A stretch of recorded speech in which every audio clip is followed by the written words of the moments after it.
ঐতিহাসিক মসজিদ গামামা, এখানে আমাদের প্রিয় নবী সাল্লাল্লাহু আলাইহি ওয়াসাল্লাম, যেটা শুনতে পেয়েছি কোনো এক সময় এখান থেকে ইসলামিক বাড়ি এটাই ছিল।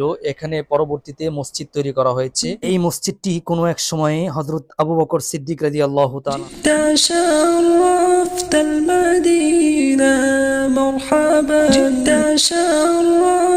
ইতিহাস অনুযায়ী বলতে পারি যে মদিনার সবচেয়ে বড় ঈদের জামাতটি এখান থেকেই শুরু হতো। তুর্কিদের হাতে গড়া ঐতিহাসিক এই স্থাপনাগুলো দেখতে বেশ অসাধারণ লাগছে।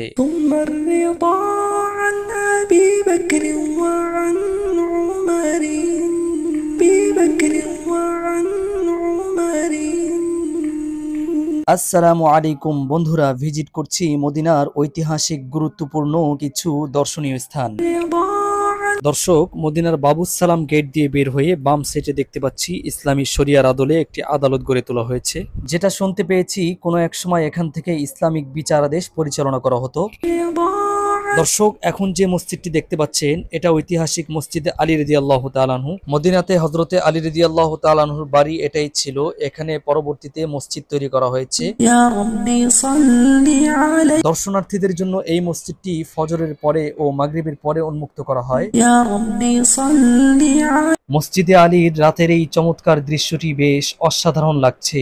দর্শক, মসজিদে আলীর পাশ ঘেঁষে সামনের দিকটাতে এগিয়ে যাচ্ছি।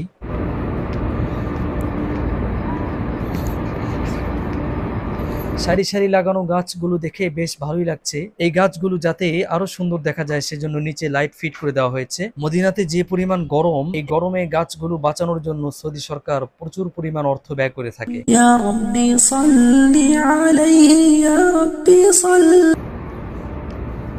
দর্শক, সামনে একটু এগিয়ে দেখতে পাচ্ছি ঐতিহাসিক মসজিদে আবু বকর।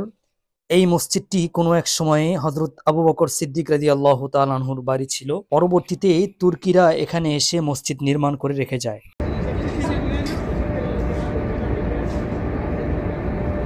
দর্শনার্থীদের জন্য এই মসজিদটি সকাল সন্ধ্যা দুইবার খুলে দেওয়া হয়। আমরা এখন যেটা দেখতে পাচ্ছি যে এখন মসজিদটি বন্ধ রয়েছে। মসজিদে আবু বকরের বাম পাশে একটু পেছনের দিকে ওমর রাদিয়াল্লাহু তাআলা আনহুর বাড়ি, সেখানে বর্তমানে ফন্দক বা হোটেল করে দেওয়া হয়েছে, যার কারণে সেই বাড়িটির চিহ্ন অবশিষ্ট নেই।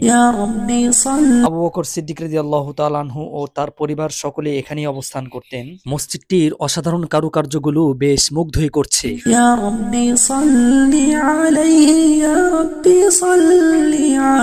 দর্শক, এখন যে মসজিদটি দেখতে পাচ্ছেন এটা হলো ঐতিহাসিক মসজিদ গামামা। এখানে আমাদের প্রিয় নবী সাল্লাল্লাহু আলাইহি ওয়াসাল্লাম ঈদের নামাজ পড়াতেন। নবী সাল্লাল্লাহু আলাইহি ওয়াসাল্লামের যুগ থেকে শুরু করে হযরতে ওসমান ও আলীর যুগ পর্যন্ত এখানে ঈদের নামাজ পড়ানো হতো। ঐতিহাসিক এই মসজিদটি দর্শকদের জন্য সকাল সন্ধ্যা দুই বেলা খুলে দেওয়া হয়। আমরা এখন যেটা দেখতে পাচ্ছি যে এখন মসজিদটি বন্ধ রয়েছে। তুর্কিদের হাতে গড়া ঐতিহাসিক অসাধারণ এই মসজিদটি দেখে যার পরনাই বিস্মিত হচ্ছে। মসজিদটির উপরের গম্বুজ, নকশাদার কারুকার্য ও কাঠের দরজাগুলো দেখতে যে কাউকে মুগ্ধ করবে। বন্ধুরা, ভিডিওটি ভালো লাগলে অবশ্যই চ্যানেলের পাশে থাকবেন।